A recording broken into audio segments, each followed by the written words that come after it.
This is the Doubles Only Tennis Podcast, where you learn the best tips and strategies in the world to help you become a smarter, more effective tennis player.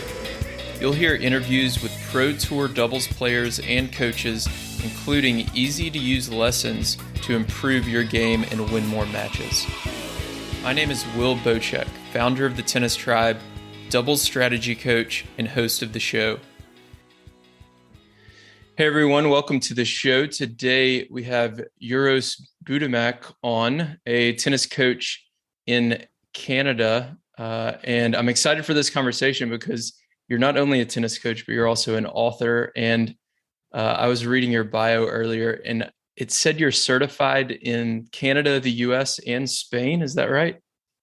That's correct. Yes. Canada has quite an extensive certification program. So I've done 5-6 years worth of that. And then, I just love coaching. So I was sourcing out other countries as well. And the US has, the USPTA, USPTR, different certification levels, which was a pleasure to take. And then, yes, I even ventured out to Spain. I had to, so it was great. At the Sanchez Cazal Academy, and it was a great experience learning from, what the Spaniards do. Okay, very cool, very cool. I'd love to have a conversation one day about how that's different from what the U.S. and Canada do because of their success recently, especially on the men's side. Yes, no, you know what, and not to dive into it too much, but one thing, it was passion. It was insane being inside of a room with 30, 40 other Spanish coaches that are so into it and engaged and live and breathe development. So it was definitely a great experience. Wow, that's cool.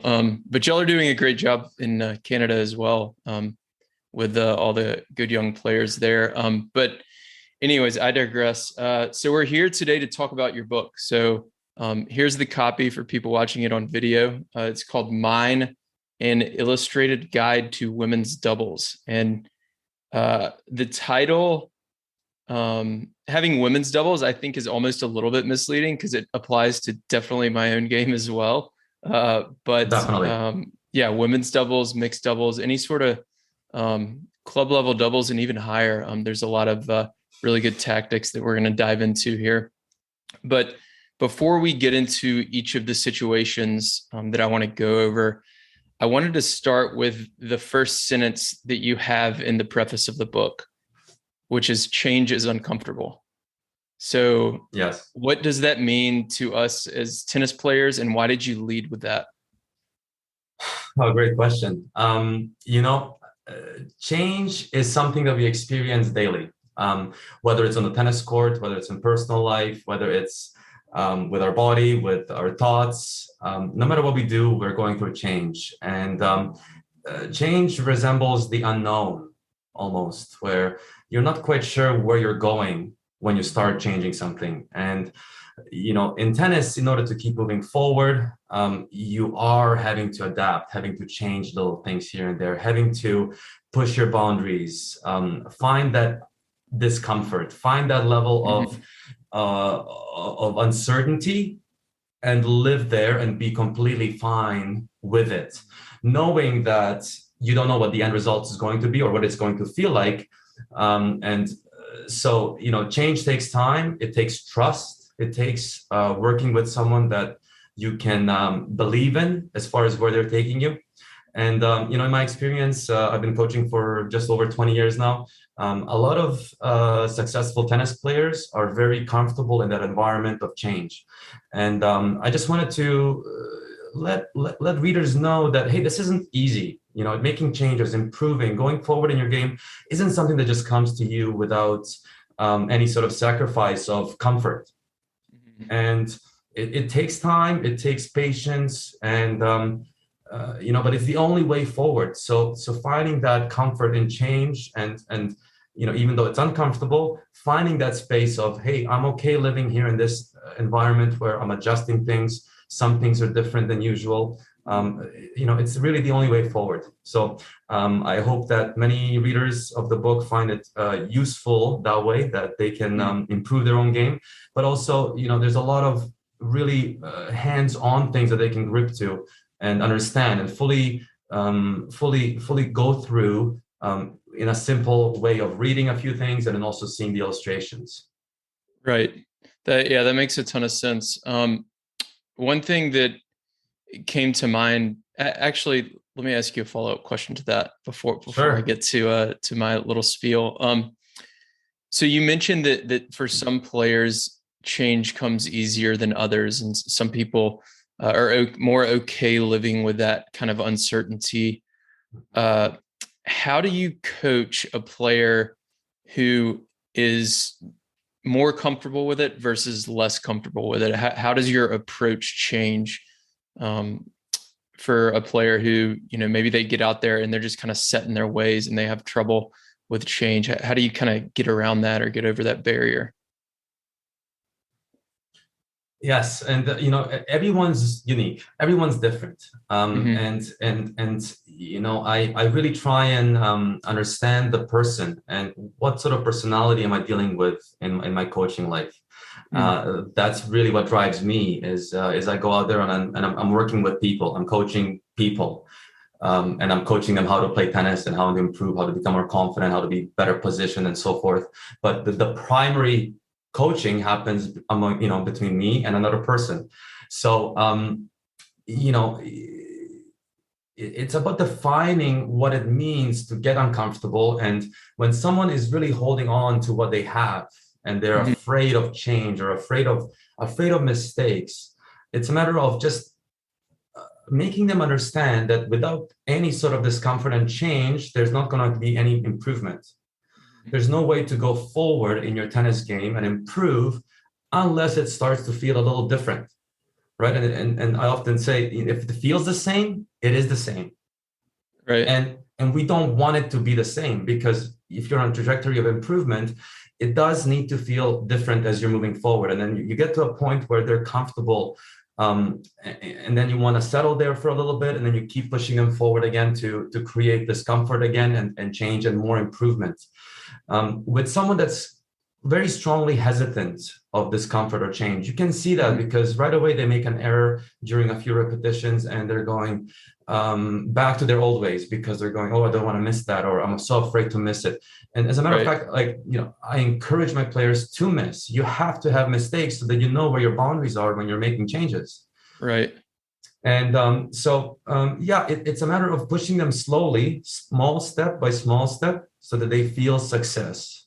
Yeah. When someone feels successful and they can feel that it feels fine technically, Mm-hmm. psychologically is very important for them to just get that steady feedback of, oh, it's okay, there's an error, but why did that error happen? What do we need to fix? What are we trying to create? And then you always refer it back to that. And I say it probably 1,000 times every couple of weeks. It's mistakes are fine. You're gonna miss a Mm-hmm. lot. You're gonna make a ton of errors if you're making some changes to your game. And during those errors, that's where you find success. It's Right. impossible to be perfect. If you're going for perfection and not allowing yourself to make some changes or errors, you're not moving forward. Yeah. Yeah. That's absolutely right. Yeah. So for longtime listeners of the show, they're going to have heard this story before, but it's one of my favorites. So a few years ago, well, I guess this was close to 5 years ago at this point. I think it was the 2018 or 2019 US Open. I'm watching Nadal play, and I'm listening to I think it was John McEnroe and Darren Cahill talk about Nadal, and Darren stops and says, "You know, it's cool to watch him during the US Open or during the Australian Open and watch him practice and go to his hitting sessions. But if you watch him like 2 weeks before a big event or in the off season," he said, "the thing that shocked me most the first time I went and watched him is how often he misses, Right. because the word you used a few times was boundaries, and he's Mm. constantly pushing, the way Cahill described it, he's constantly pushing the boundaries of what he's capable of. So it's like if he can hit that forehand with a certain angle Mm-hmm. consistently, then he wants to take it in an even harder angle so that he starts missing it in practice, so that eventually he's consistent with that one, and then a sharper angle, and then keep pushing that boundary." So I love that word boundary, and that's one of my favorite stories that I just have to tell every time I get a chance to, Yeah, because it no, makes so much sense. yeah, it does. You're absolutely correct. And players often associate themselves and their self-worth with every shot they hit. And it happens at every age, at every level, provincially, nationally. You see players miss a shot, all of a sudden, the world's ending. And they're not, and I think it comes a little bit from the world generally that we live in, and how we're graded in school, how we're learning over time in school. You either pass or you fail, or in tennis it's a long term. It's long term. No matter where you are in your development, it's a long way to go. So having mistakes is just a natural part of it. And yeah, so Yeah, yeah, it's a great that's topic. yeah, it is. It's yeah, thanks for asking that. So, before we dive into the book, we're going to go over some specific tactics, or I guess common situations, is how you phrase it, that people run into on the doubles court, and then how to deal with those situations. So, before we dive into that, though, let's take it back. I want to hear your story. How did you get started in tennis, all the way to where you are now? Well, I started coaching in 2002, 2003. I really fell in love with it very quickly after just doing a couple of assisting in a couple of junior tennis lessons. Okay. My tennis career, so to speak, started back in Germany. I was living in Stuttgart, Germany when I was a child. And Hmm. my dad would just take me out on the court, and we actually played it on a soccer field to start with, just for fun, back and forth. Hmm. And then from Germany, I was living in Serbia for 6 years, from 94 till 2000s, and then that's when I moved to Canada, to Vancouver. And my love for the sport has always been there. As a kid I had a choice: try swimming or try tennis, and I absolutely loved running around after a ball. Back then, watching Boris Becker and Goran Ivanisevic and those guys back, when I was living in Germany, was very inspiring. Andrew Agassi was my big time favorite. I got my ear Okay. pierced when I was 10 years old. Had a buzz cut at 11. Just whatever I could do, grinding from the baseline, attacking, stepping into the backhand, just anything. That's awesome. It was just that love never stopped. And then it just more developed when I really recognized I wanted to coach it, and I found it quite easy to help people improve.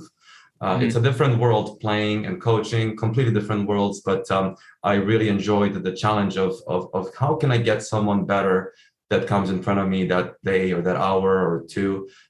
Psychologically, like there's been a lot of my passion for coaching has been just what I mentioned earlier. You're dealing with people, you're working with people, you're helping someone find their best, that day. And Hmm. everybody can find that improvement step. No matter what you're coming with onto the tennis Hmm. court, there's going to be rarely those days where you come and it's just 100%, everything's flying, everything's going great.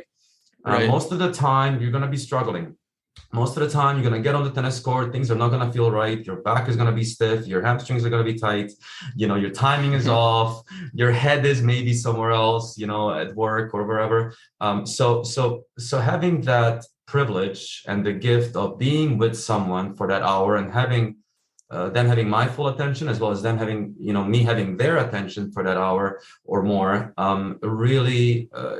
really drives me. And so that passion started early on. And like I said, yeah, I started quite young. I was just about 18 when I was starting to coach, and I'm 38 now, and I love it more than ever. The last couple of years has even brought me more closer to tennis during the COVID times. Hmm. It's allowed me, as well as so many people as well, to be out there doing something we love, to work together, find ways of improving, leave the outside world alone for an hour or two, and just focus on what really matters, right? Tennis. Yeah. Yeah, and I was very thankful to be working at a couple of really nice big clubs here in Vancouver as well, meeting hundreds and hundreds and hundreds of people who are passionate for the sport. And, that's where the book also came out of. Women's leagues, are extremely popular in Vancouver, Canada generally and nationally, and I'm sure they are also just as popular down in the Yeah, States. they are. Yeah, so most of my hours spent on court have just naturally become with women's doubles teams, and whether it's individual partnerships of 2 or 4 or an entire team, um, and just that desire, that drive, that willingness, that passion that I was experiencing from them, I didn't find anywhere else. And they really drive the success of many clubs, private, Yeah. recreational. Doesn't matter what kind of club it is. Women's leagues are extremely a driver of the sport, and so I think they do a fantastic job at continuing to stay engaged in the sport. Many people go through university, get married or not get married. They have their life, maybe they have some kids. All of a sudden they're going, oh, what's next? And then they find that tennis really binds them socially. They're super keen on performing, getting a little better, and they get that drive of purpose through tennis, which is awesome. So anyway, long story short, I love tennis. I love coaching it, and so it's been wonderful to have it as part of my life, and I'm happy to be able to put some things into the book. Awesome. Yeah, and it's a great book. And let's just dive right into some of the situations here. So I'm going to open it up here. Thank you. So when I read it, I was taking notes, and you have 20 common scenarios, and how this is formatted for the listeners, they should definitely buy a copy. But there's a common scenario or situation, and then you have a solution. So the scenario is something where, I guess, why don't you explain it to the listeners rather than me talk about your book? Explain how it's laid out. I appreciate you trying. No, the idea was really to put words along with pictures. Many times you look at tennis books and you're going, this is great page after great page after great page of text. And so to me, I'm extremely visual, and I think that words with a photo go such a long way.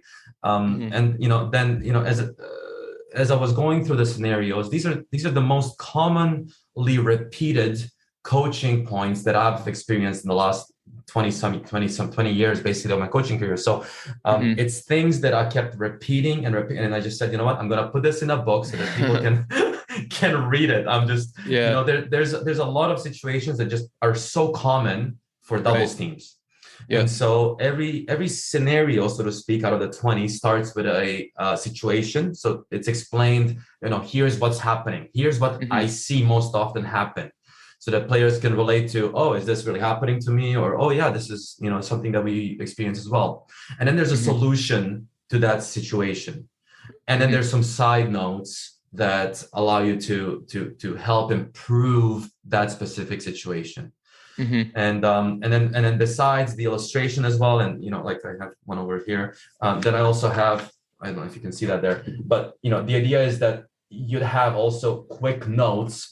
Coach Uros says, and it's just a couple of small words or a sentence, just something that you can take with you on court and implement while you're playing. I'll show it here. I think yours is a little blurry, but here's people can kind of see. So there's, for anybody who's watching this on video and trying to get it in here.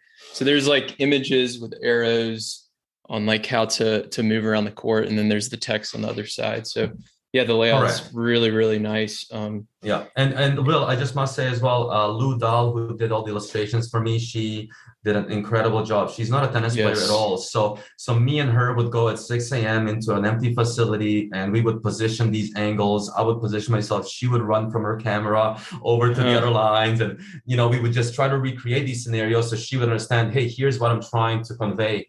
And I hope that they turned out okay, that people can really relate to the scenario that we're trying to improve. Oh yeah. The images, I was actually going to mention that the illustrations are incredible. It's she did a really, really nice job. And then you've got some testimonials from Gabby Dabrowski on the back, who we've had on the podcast, Sharon Fitchman, Louis Caillé is one of the best doubles coaches in the world. So obviously, yeah, it's really well put together. But let's dive into some of the scenarios here. Okay. As I was taking notes, there were 8 that I really, really loved. Um, all of them apply, but there were Awesome. 8 particular that like I really, really loved, and we can't go over 8 because we don't have time. So we're gonna go over 3, and then I'll have a Let's do little it. kind of bonus one at the end. So the first one I wanted to ask you about is tango moves. Yes. Good question. Tango moves is the most misunderstood movement of the two net players in doubles. Mm-hmm. And the reason I call it tango moves is if you imagine a one up one back scenario where both teams are one up one back, and the two Yeah. baseline players are rallying cross court. Mm-hmm. And what are the two net players doing? We so often see them disengage, or starting to watch the ball back and forth, or if Mm-hmm. they're moving, you'll find them often moving left and right. Mm-hmm. And, you know, ideally, if they're moving correctly and on time, they would be moving up and back, up a Mm-hmm. step, back a step. It's not a ton of movement. It's about 3 feet only, but you're going from, let's say, being the returner's partner where you're starting at the service line. And then when that ball passes you and it goes across to the net to the other baseliner, you're moving forward Mm-hmm. into the baseliner's face, so to speak. You want to intimidate them. You want them to see you moving and becoming a little more aggressive with your motions. Mm-hmm. Excuse me. Now, while that happens and I'm moving forward or that player is moving forward, the opposing net player is moving back. So they're really just playing tango back and forth Mm-hmm. as the ball is crossing and going back and forth cross court, which happens quite often at club doubles a few Yeah. times. The two net players are really having to go and follow that ball forward and a little bit backwards, forwards and a little bit backwards. Right. It's incredible what it can do to the baseliner when they see the net player on the other side.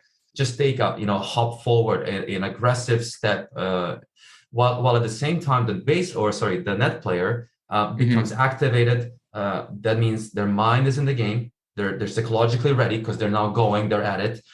Yeah. They're physically already in motion, which is going to lead to them most likely or much easier being able to intercept the next shot if it comes a little more through the middle, or be able to Mm-hmm. react to a ball if it goes on the line.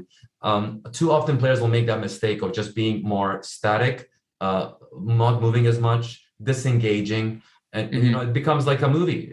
We forget about time if it's an engaging movie or a show you're watching. Yeah.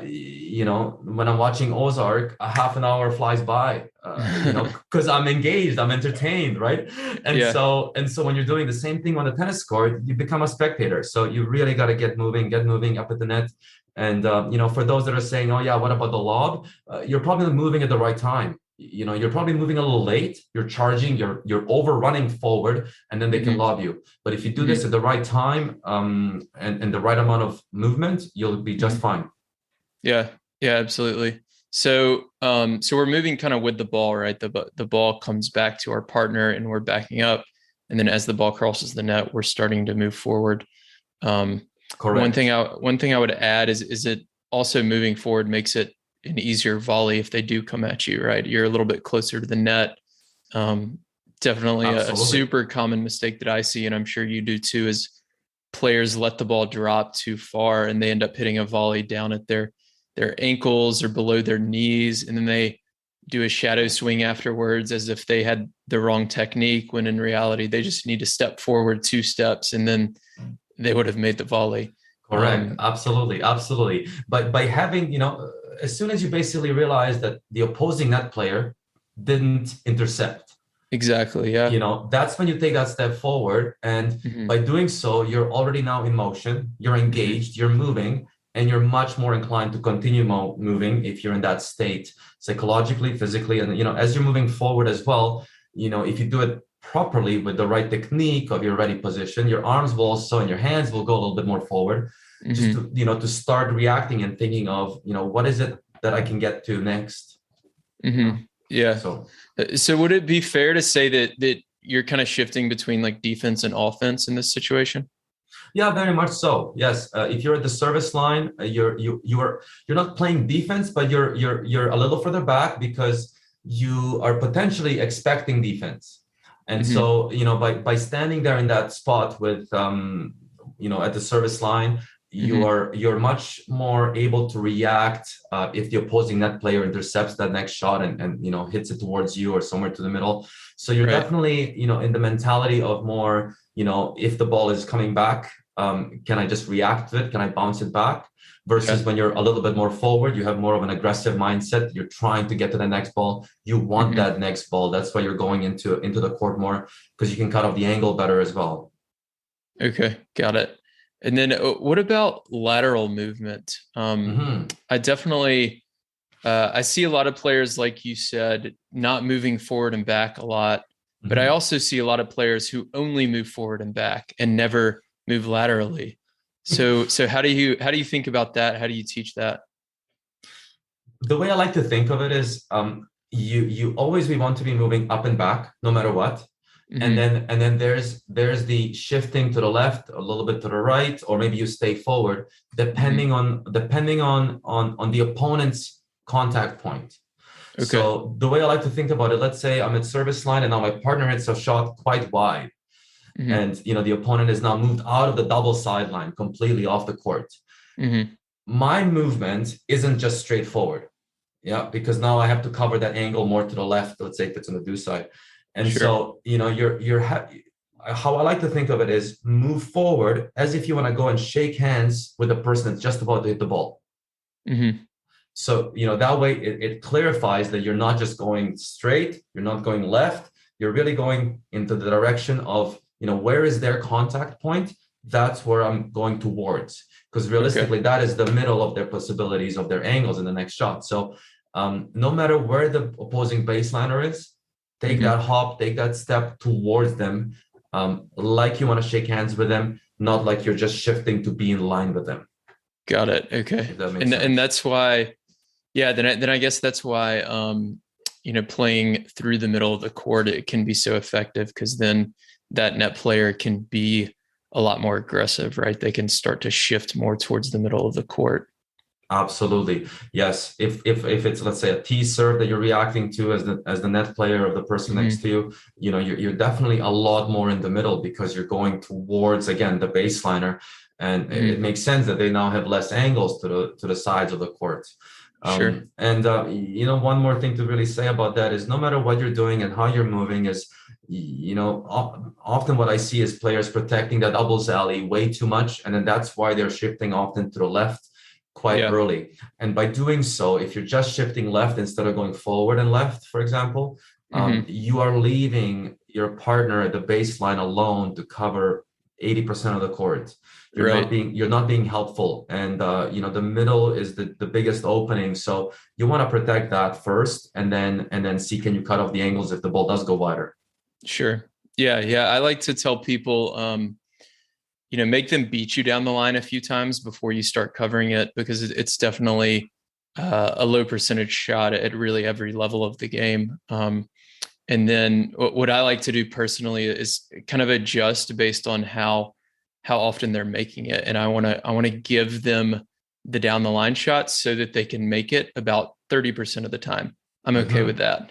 So, exactly. Yeah, definitely shifting in both directions is, depending on the scenario, is a great idea.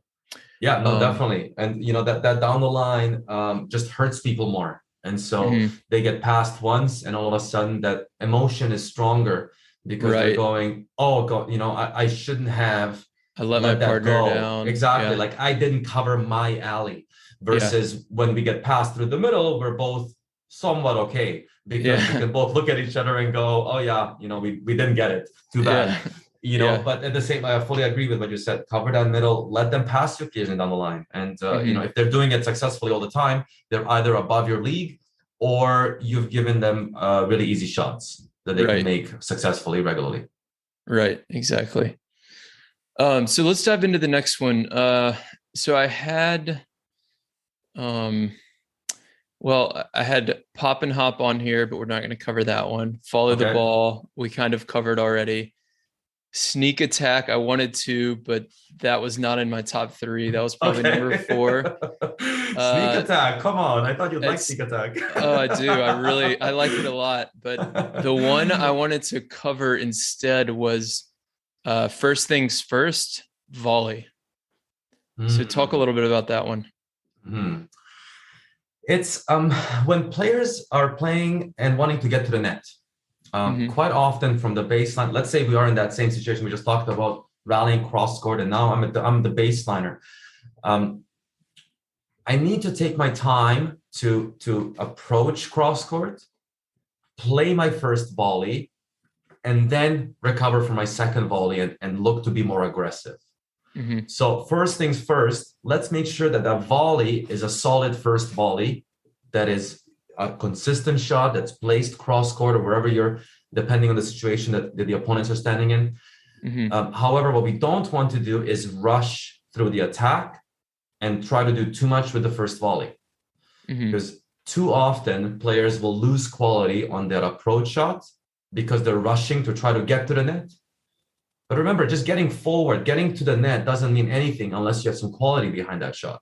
Hmm. So taking your time to execute a good approach shot, good attacking shot, and then recovering well to split step on time, as well as hit a firm first volley from the service line if the ball does come back to you, is just crucial for that mentality of wanting to get to the net.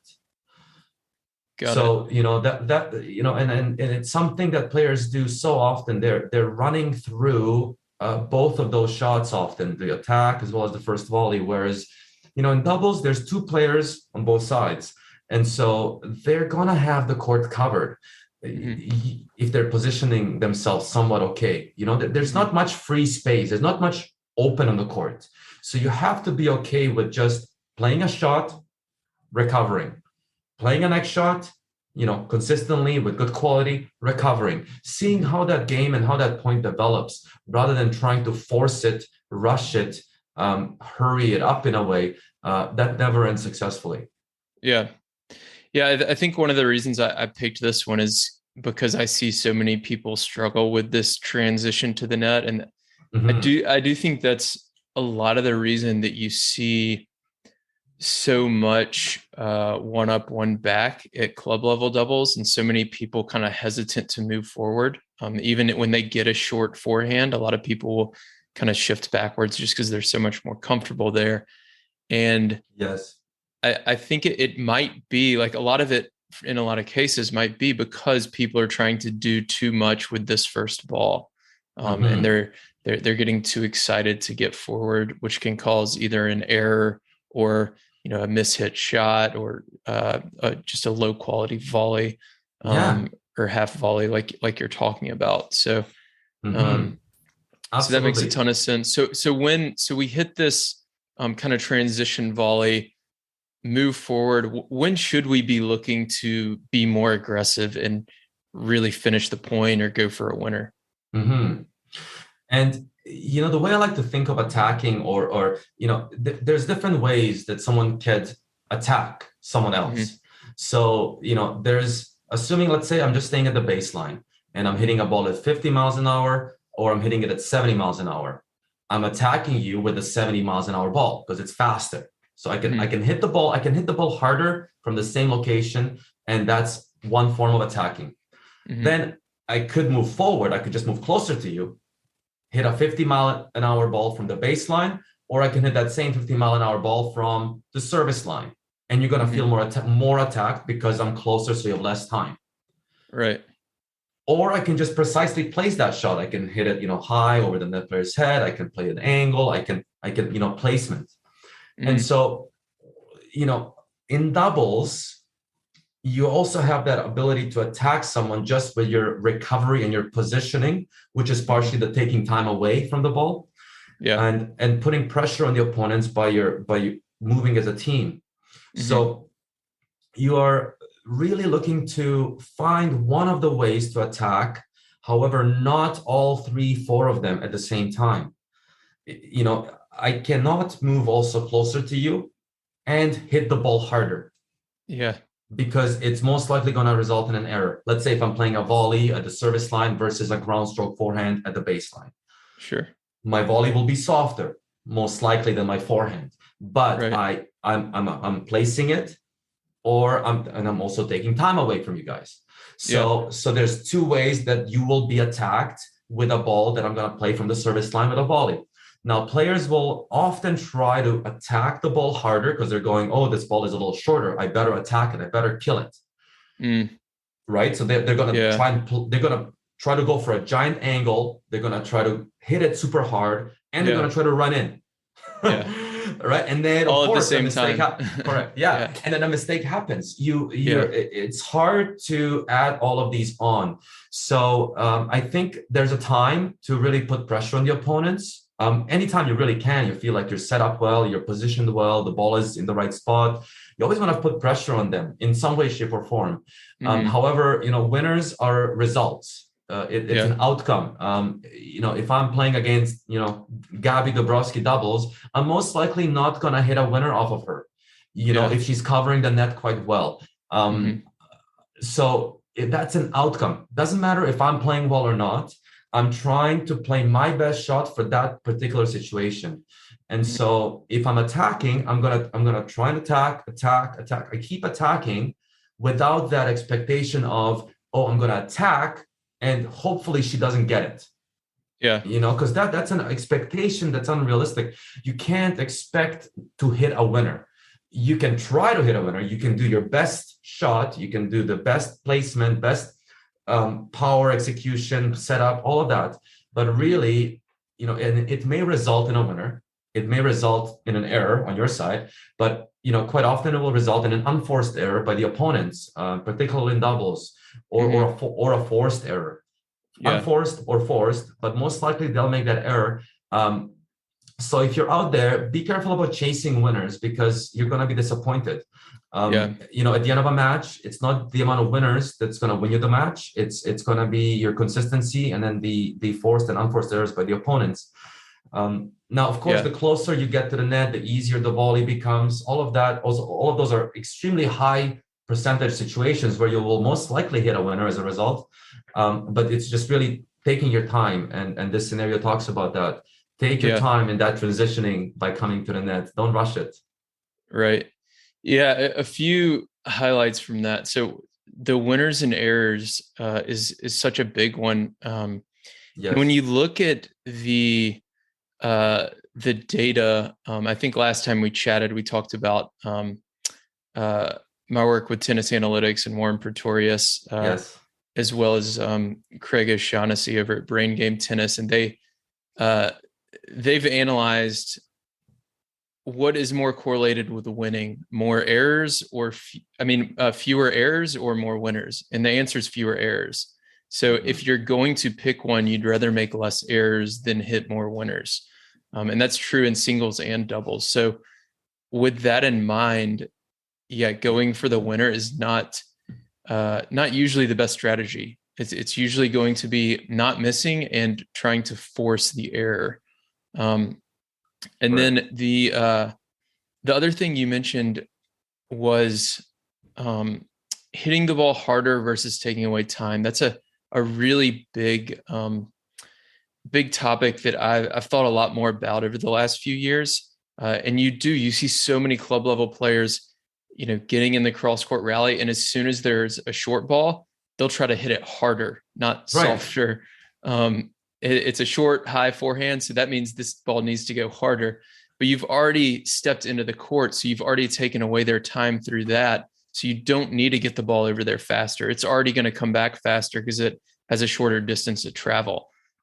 So really, the Correct. key with that shot, which is why I love this first things first rule, is going to be just to hit a solid ball, like you said, and not miss it and transition to the net for your next one. So Absolutely. yeah, a lot of really good stuff there. Thank you, bro. Um, so next, I liked smooth operator a lot, but we're not going to cover that one. Um, give them a third. I wanted to do that one. Okay. Let's talk about give them a third. Give them a third is It was our biggest challenge to illustrate this because there's too many lines, too many dots, and a chord and chord diagrams. You did a good job with it. Thank you. Give them a third. If you imagine the chord split into 3 lanes lengthwise. So Yeah, I'm gonna see if I can pull up the image here. Yeah, go ahead though. Keep talking. Yeah, you have the middle lane, you have the left lane, and the right lane. And so when we are in a situation of, let's say, a deuce side cross court rally, and the ball is placed cross court to the deuce side quite well, us as the receiving team of the next shot back, the least court that we are worried about is the very far right lane of the court. Because so like the sharp angle, correct. Because assuming that the 2 players that have just sent the ball cross court on the deuce side, and you can see even just talking about it can get a little bit confusing. But if that ball, there you go, that's it. So if the ball is sent, if the ball is fully sent into the middle, we are focused on the very much of the middle lane of the court, because that's most likely the biggest chance of them hitting it back to. Like, that's maybe the easiest way to think of it. If the ball is sent over to the deuce side, us as the team, we're covering more the left lane and the middle lane, because the very far right lane we can intercept with a volley, or we're not as worried about that because the baseline would have to get really far across the ball to be able to get it back cross court. So, if you're looking at 100% of the tennis court that you're covering on your side of things, think about it in thirds, 33, 33%. And if you have to leave one lane alone, I mean, the middle is never alone, but you're always looking at, which 2/3 of the court are recovering to 100% of our ability. Yeah. And then where are they the least likely to send the next shot? And what's the most difficult shot? And can we leave that space open for them? Because if the opponents see an area open, like the bull sees the red flag, they're gonna go for that. So, you're trying to find ways of covering, maximizing 2/3, allowing 1/3 to be a little open visually, and then you react to that side of the courts if they do send the ball that way successfully. Right. That's the idea of give them a third, because you're giving them something, but you're really covering 100% of the 2/3, which is the most important part of the court. Yeah. And this is such a good analogy for tennis in general, but doubles specifically, because I feel like no matter who you play at what level, you're always giving up something. Like, you have to give up something. You can't cover everything. So you have to decide. I mean, that's what strategy is all about. Like, what am I going to give up? Am I going to give up the backhand angle roll? Am I going to give up the backhand down the line? Am I going to give up the lob and trust my overhead? So kind of juggling all of these balls and figuring out, what are my partner's strengths? What are my strengths? Analyzing the opponent's weaknesses and figuring out, how can we get them to be playing their weakest shot to the weakest area of the court. And the visual illustration and giving up a third does a really good job of that. It makes a ton of sense. Good. And there was, go ahead. Oh, no. So, I mean, I just wanted to say that, players have a tough time giving up any of the space. They feel like, no, I should get better. I should get 100% of the space. But the reality of it is you can't. Just like in life, when we try to do too many things, we can't do them all very well. So, you try to find spots in the court that are really difficult for them to hit, leave them open. And should they be lucky and get it in there, then you clap and you go, next point, let's go. But, it's really about letting go a little bit of space to maximize what really matters. Yeah. And sometimes I'd actually encourage people to let the opponent make that shot sometimes, because similar to like when my partner's serving and I'm moving at the net, I like to get beat down the line every now and then, because I want them to keep going for that, because I know they're only going to make 3 or 4 out of 10. I win 60 to 70% of the points. I win the match, Exactly. So you want to be giving something up there for sure. And analyzing the opponent is such a key to this, because like the shot you said earlier, I think this has only happened once, but we matched up against this lefty who was playing in the ad court, and we'd hit a wide serve or we'd get into a cross court rally and then come forward, and for some reason he had this just ridiculous lefty forehand topspin angle, and he beat us on it like 3 times in a row. And after, luckily we picked up on it quick, but I see this sort of thing happen at club level all the time, and people don't pick up on it. But we picked up on it and started shifting, and we literally gave him the down the line forehand from the ad court, this lefty player, and he couldn't make it. It was unbelievable. Like, he couldn't make it. And it's simple down the line forehand, but for some reason he was so used to hitting that angle.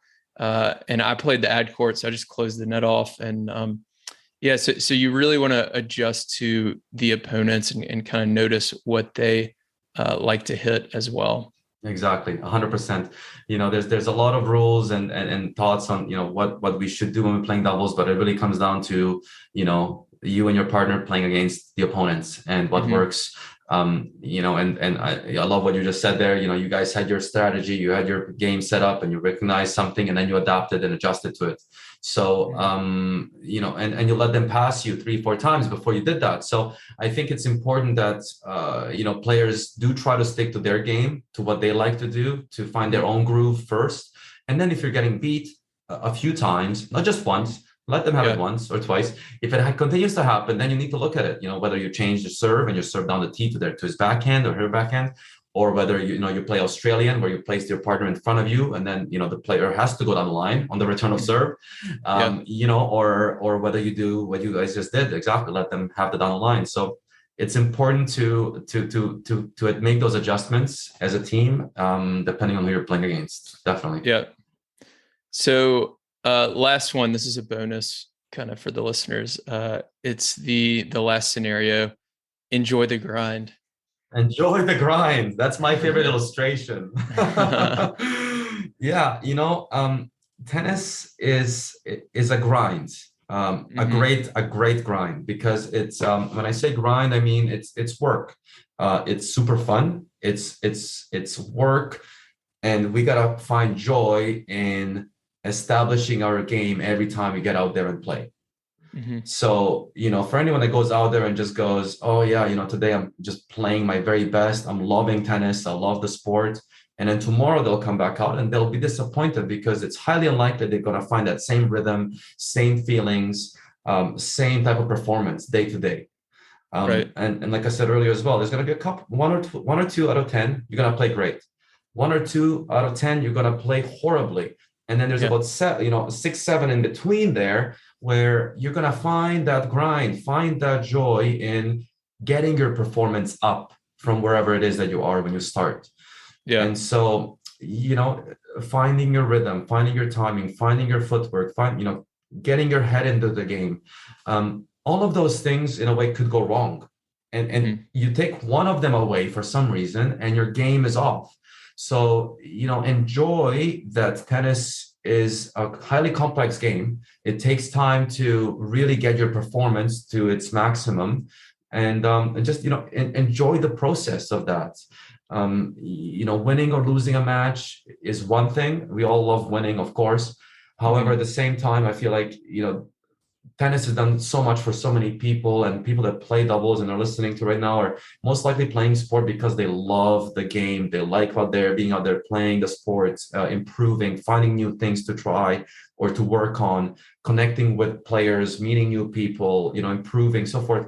There's a lot of reasons why people play. And so, it's the enjoyment of not being able to just go out and play every single time at 100%, but you're going to find your rhythm, and enjoy it, because the more you enjoy the process, you don't resist it, you don't resist the grind and shut down because things are not going well or difficult. You push through it. You find ways of, let me just move my feet are a little heavy, or let me breathe through that shot every single time, a little tight today. or I'm not watching the ball all the way to my contact. Let me breathe a little more. So you Hmm. find things to fine tune, and hopefully people enjoy those because they're going to be dealing with them lots, and I'm sure they are already. And as long as people understand, it's okay. That's just what happens in tennis. It's not a sport where you're guaranteed a performance level every time when you improve a little bit. You just don't Yeah. know what the next game holds.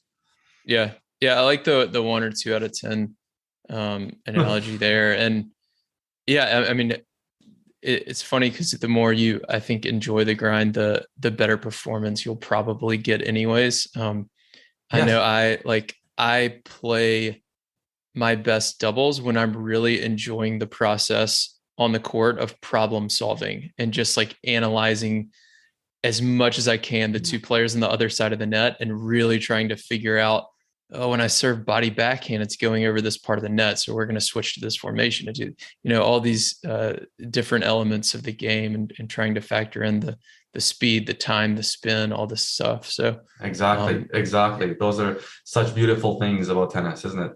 yeah, Yeah. yeah. And it reminds me of I had Christo van Rensburg on the podcast about a year ago, I believe.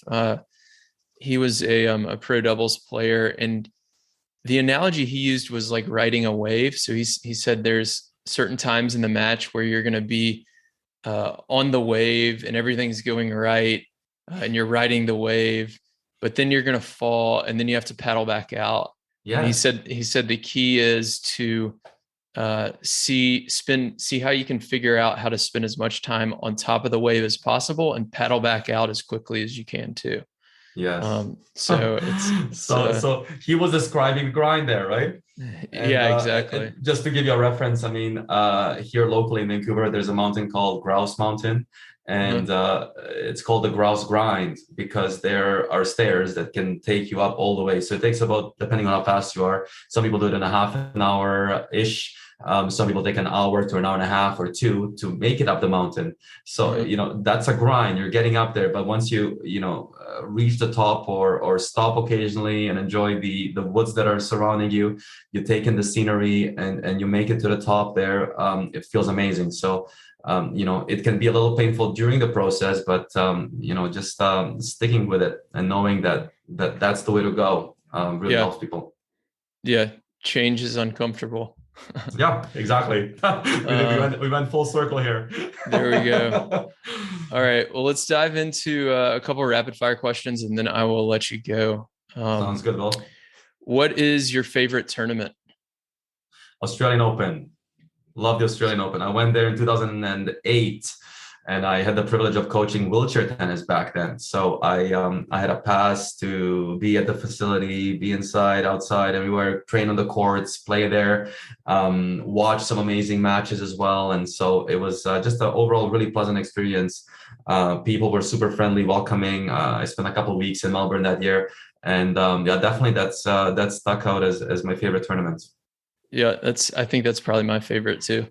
Yeah, good. What is your When were you there last, if you don't mind me asking? Oh, I went in 2020 just before COVID. Oh wow, during yeah, Yeah, great. That's yeah, that was my first and only time to go. And when I was there, I said I would probably go every single year, uh, yes, and then COVID yeah. happened. And Well, there's a great coaches conference there as well every year that they used to hold. So hopefully that yeah, I gets went to back on. that. Yeah, Nice, I went to that and saw Darren Cahill speak and a few others. great. Yeah, but amazing tournament. What is your favorite tennis book other than your own? Mine, Yeah. favorite tennis book. It borderlines on tennis or sports psychology. I Okay. really enjoy Dr. Jim Lur and all of his Mm, sports psychology books. The yeah. Power of Story is one of my favorites. Um, whether it can be, it's not just a tennis book, but it really reflects on positioning your mindset and your story in order to perform really well. So I feel like a lot of tennis players could really benefit from that. A real tennis book it's a classic, Winning Ugly by Brad Gilbert. Yeah. Definitely, it's well, we can call it old now, but it's been around for so long. But at the same time, it really got me thinking when I read it at 16, 17, about strategy, about tactics, about ways of how can I win Hmm. more matches. So yeah, I mean, those are a couple that I don't think anybody can go wrong reading. Yeah, yeah, good recommendations there. Yeah. What's your favorite non-tennis book?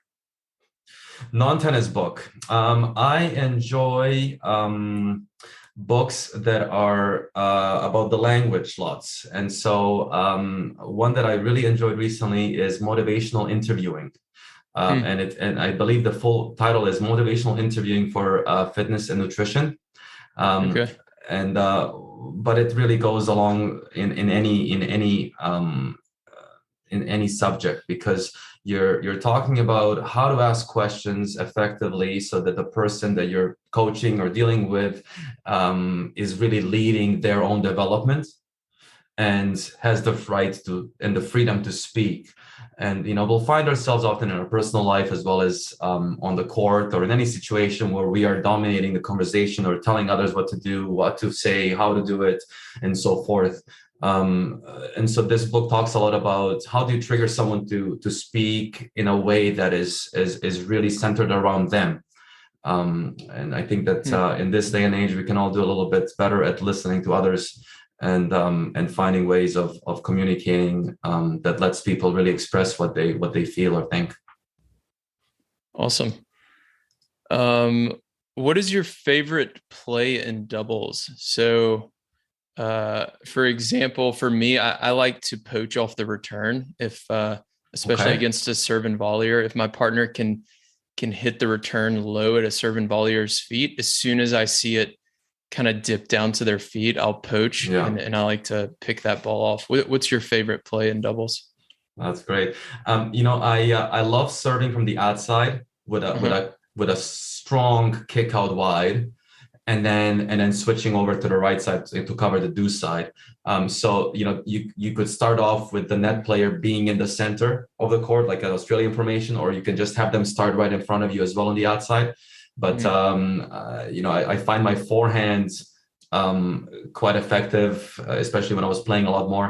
So a kick serve out wide makes the returner have to go back down the line or down towards my forehand basically, and then I Yeah. would take that through the middle, and where the opening is. So Yeah. that would be my favorite play, definitely. Yeah. Great play. What's your favorite tennis story? Oh, favorite tennis story. Yeah, it can be about yourself. It can be a funny story. I mean, my whole life has Yeah, been around tennis, so a lot to um, choose from. that was okay. There was a really funny one. When I was actually in Australia, I'll use that one. I don't know, that's maybe now on my mind. Okay. But when I was in Australia, we were going from Sydney to Melbourne, and it was a Mhm. very, very early flight. And the night before, we went out downtown, and me and a few of the other players, and um, we were competing against each other. Who can quicker drink a mojito? Oh, wow. and so if you can imagine, we all got back to the hotel, and it was just a tough one getting onto the flight and arriving to the next city.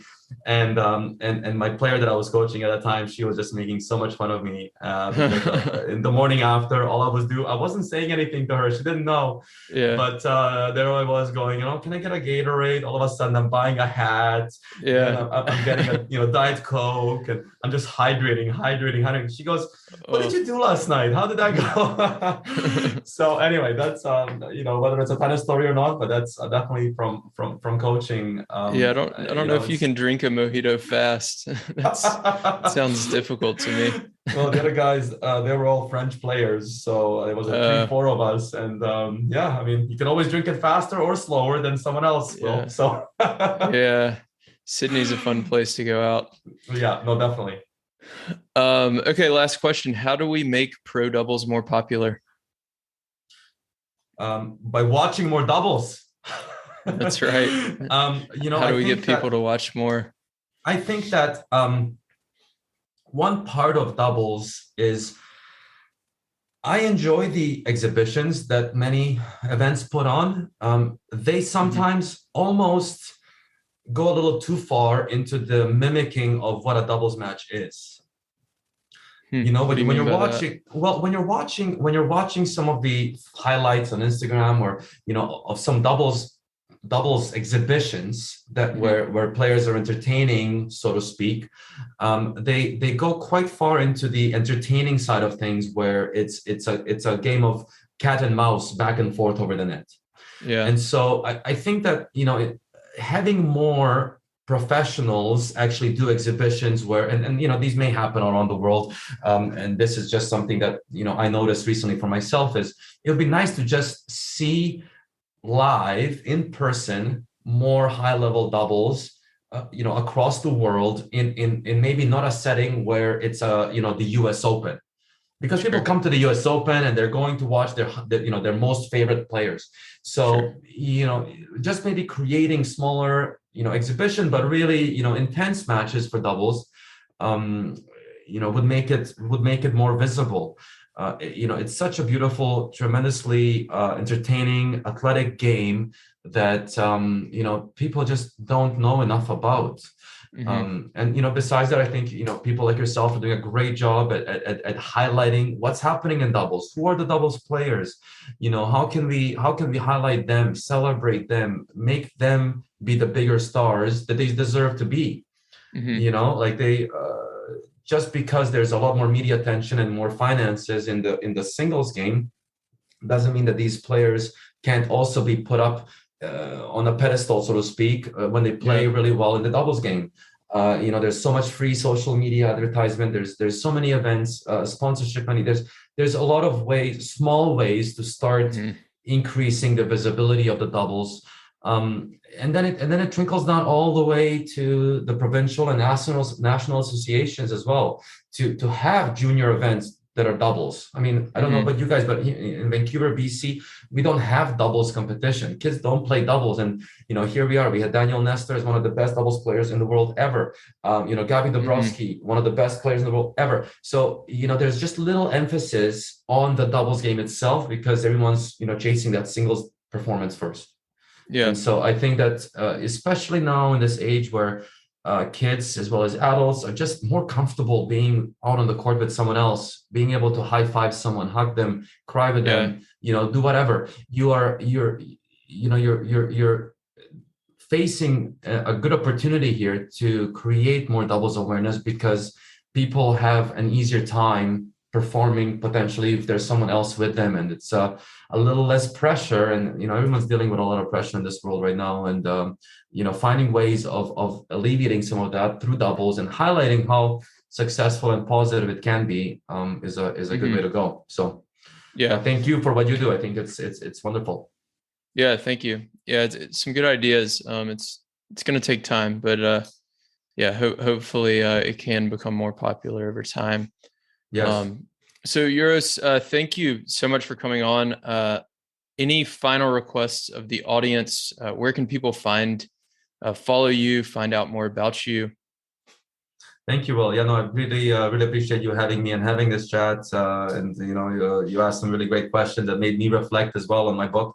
They can find me on Instagram at Budimac Tennis. Okay. I post all my stuff through there. A copy of mine can be found on minedoublesbook.com. Okay. And as well as worldwide, it's available at the Amazon store. So I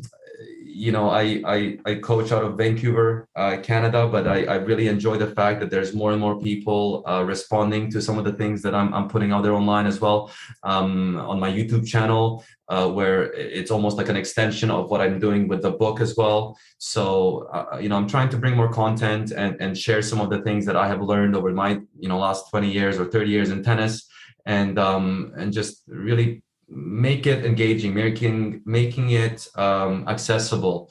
And Okay. I believe that everybody can improve. So no matter where you are in your development, whether you're starting up or you're doing quite well in doubles or tennis in general, there's always an easy way to get moving forward and improve a little bit. And it's all you can do, really, just small bits at a time, and you'll feel good about yourself and be able to keep improving and playing better. So yeah, yeah, awesome. I totally thank you, agree. Will. Thank you. And to everyone listening, we will link to the book and everything else we mentioned in the show notes so that you can find Uros on Instagram, YouTube, and everywhere else. So thanks again, Uros. Thank you, everyone, for listening. And I will talk to you all in the next episode. My pleasure. Thank you, Will. If you're a doubles player, you'll love our weekly doubles newsletter. Every Thursday, we send you doubles tips and strategies to help you improve your game and become a smarter player. When you sign up, you'll get a free 10-page guide on how to play with more confidence and dominate at the net in doubles. You can go to thetennistribe.com to sign up now.